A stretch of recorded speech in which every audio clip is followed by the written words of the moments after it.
మల్కాజ్గిరి ఇప్పుడు MP election రాబోతుంది, ఏమనుకుంటున్నారు ఇక్కడ? సో ఎంపీ ఎలక్షన్స్ లో ఇది చాలా పెద్ద నియోజకవర్గం. అవును.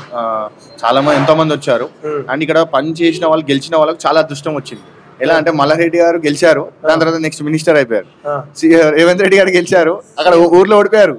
కానీ ఇక్కడ కొడంగల్లో ఓడిపోయిన తర్వాత ఇక్కడ గెలిచారు, తనకు సీఎం అయిపోయారు. ఇప్పుడు నెక్స్ట్ ఇక్కడ ఏమనుకుంటారు అంటే అందరు కూడా మేము బీజేపీకి ఛాన్స్ ఇవ్వాలనుకుంటున్నాం. ఎందుకంటే మేము ఇక్కడ టీఆర్ఎస్ కి ఇచ్చినాము, కాంగ్రెస్ కి ఇచ్చినాము, అండ్ ఇక్కడ బీజేపీకి ఈటెల రాజేందర్ ఆల్రెడీ. నువ్వు అన్నట్టే సేమ్ కొడంగల్లో ఓడిపోయిన రేవంత్ రెడ్డికి ఎంపీగా ఛాన్స్ ఇచ్చారు, సీఎం అయ్యిండు. ఇప్పుడు ఈటెల రాజేందర్ కూడా హుజరాబాద్ లో ఓడిపోయాడు, ఇక్కడ మల్కాజ్గిరి నుంచి వస్తా ఉన్నాడు. 101% మీరు చెప్పకపోయినా ఈ సెంటిమెంట్ అనుకుని ఏమని అనుకోండి. ఎందుకనంటే ఈటెల రాజేందర్ గారు నెక్స్ట్ సీఎం అవ్వచ్చు, కేంద్ర మంత్రి కూడా అవ్వచ్చు, చెప్పలేము. మల్కాజ్గిరి నుంచి పోటీ చేసిన అంతే కాదేనా? అంతే మరి, అంత అదృష్టం ఇది. ఇక్కడ పోటీ చేయాలంటే భారతదేశంలో ఎంతో మంది పోటీ పడతారు ఇక్కడ ఈ సీట్ గురించి. ముఖ్యంగా ఈ సీట్ గురించి మీకు తెలిసే ఉంటుంది, మీరు మీడియా తెలుసు. ఈ మల్కాజ్గిరి అంటే ఎంత మంది అడుగుతారు ఈ సీట్ అనేది మీకు తెలుసు.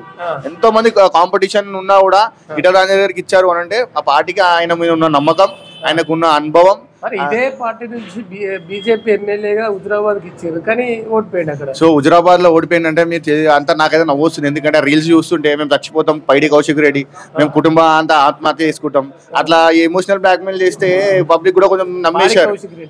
పైడి కౌశిక్ రెడ్డి ఎమోషనల్ బ్లాక్మెయిల్ చేస్తే కొంచెం అందరు కూడా ఆయన మీద మొగ్గు చూపించారు. బట్ ఇప్పుడు అందరు కూడా నాకు తెలిసి అయితే ఏడుస్తున్నారు. ఎందుకంటే నాకు కూడా ఫ్రెండ్స్ ఉన్నారు అక్కడ, మా కాలేజ్ ఫ్రెండ్స్. అక్కడ నేను ఉస్మాన్ యూనివర్సిటీలో చదివాను కాబట్టి మా ఫ్రెండ్స్ ఉన్నారు అక్కడ. వాళ్ళు కూడా ఏమంటున్నారు అంటే మేము ఎందుకు గెలిపించుకున్నాము, మంచిగా మేము ఎనీ టైం ఏ వర్క్ చేయాలని ఈటెల రాజేందర్ వెళ్తే కంపల్సరీ వర్క్ అవుతుండే.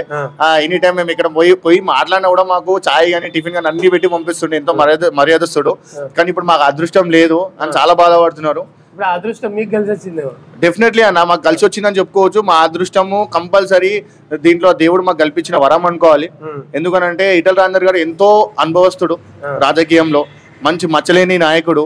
అండ్ ఆయనకు ఉన్నంత అనుభవము, ఆయన ఉన్నంత వర్క్ ఏదైతే చేస్తాడో అది మీకు తెలుసు. 101% ఆయన అనుకున్నాడు అంటే 100% వర్క్ చేస్తాడు. అంత ఎందుకు చెప్పాలంటే అన్న, సింపుల్ గా ఈడైనా గెలవలేదు, నించోలేదు, ఇక్కడ ఎవరో తెలియదు. అయినా కూడా కంటోన్మెంట్లో ఎన్నోసార్లు వచ్చినాయి, ఎన్నో పెళ్లిలకు కానీ, మన పేరెంట్లకు కానీ, దినాలకు కానీ, మంచి చెడులకు కానీ, మన శుభకార్యాలు కానీ ఎన్నో ఇక్కడికి వచ్చాడు ఆయన.